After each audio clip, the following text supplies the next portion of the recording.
हे भले मनुष्यों, चतुराई छोड़ो और अकाल पुरुष को स्मरण करो। केवल प्रभु की आस मन में रखो। हे नानक, इस प्रकार दुख, भ्रम और भय दूर हो जाता है। हे मन, किसी मनुष्य का आसरा बिल्कुल बेकार समझ।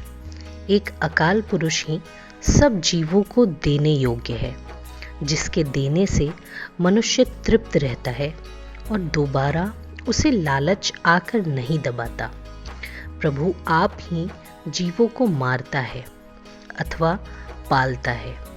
मनुष्य के वश में कुछ नहीं है, इसलिए उस मालिक का हुक्म समझकर सुख होता है।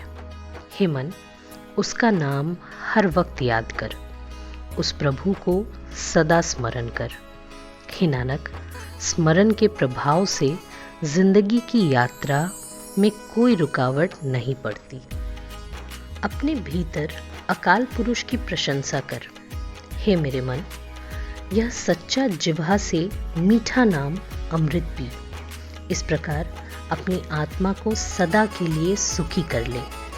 आंखों से अकाल पुरुष का जगत तमाशा देख।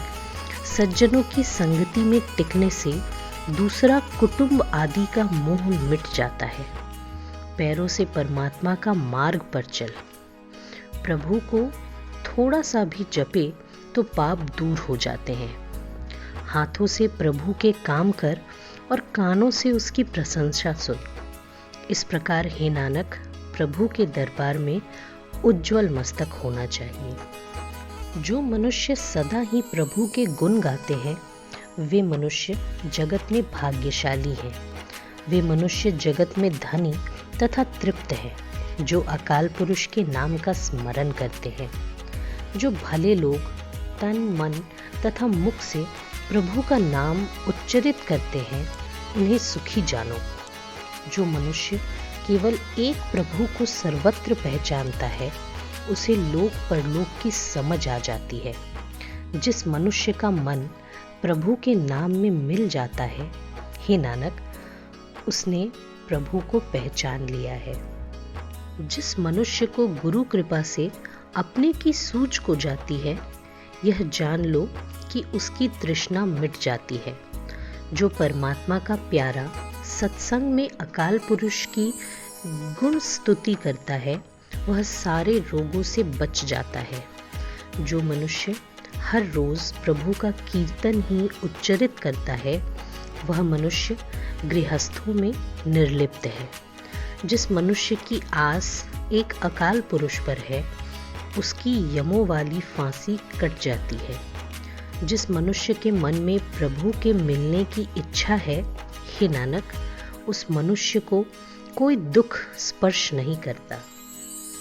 जिस मनुष्य को हरि प्रभु मन में सदा याद रहता है, वह संत है, सुखी है, वह कभी घबराता नहीं। जिस मनुष्य पर प्रभु अपनी कृपा करता है, कहो, प्रभु का वो सेवक किससे डर सकता है? क्योंकि उसे प्रभु वैसा ही दिखाई देता है जैसा वो है। प्रभु अपने बताए जगत में आप व्यापक है। नित्य विचार करते हुए उस सेवक को विचार में सफलता हो जाती है, अर्थात गुरु की कृपा से उसे सारी वास्तविकता की समझ आ जाती है। हे नानक, मेरे ऊपर भी गुरु की कृपा होती है। अब मैं जब देखता हूँ तो हर एक वस्तु उस सब के आदि प्रभु का रूप दिखाई देती है।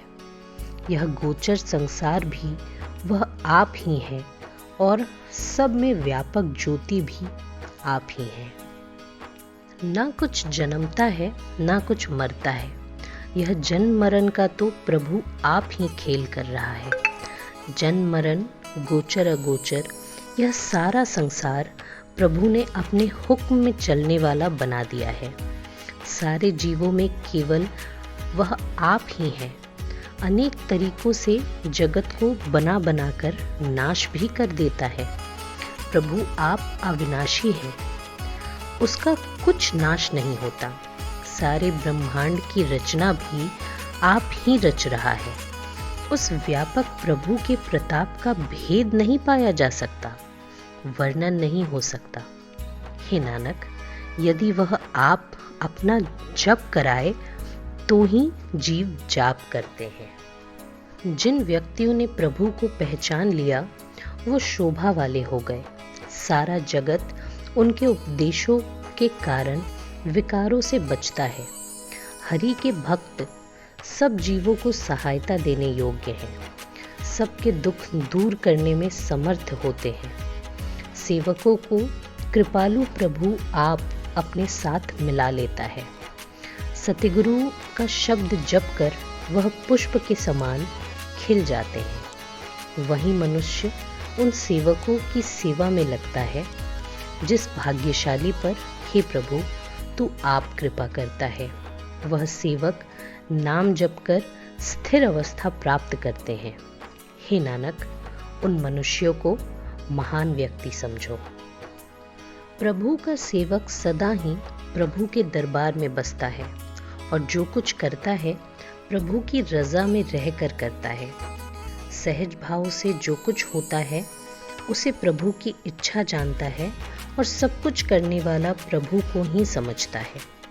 प्रभु के सेवकों को प्रभु का किया हुआ मीठा लगता है, क्योंकि प्रभु जैसा सर्वव्यापक है वैसा ही उन्हें दृष्टि गोचर होता है।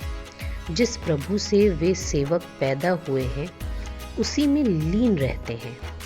वे सुखों का खजाना हो जाते हैं और यह दर्जा अर्थात प्रतिष्ठा भाव उन्हें ही शोभायमान लगता है। हे नानक, प्रभु तथा प्रभु के सेवकों को एक समान समझो। सेवक को सम्मान देकर प्रभु अपने आप को सम्मान देता है।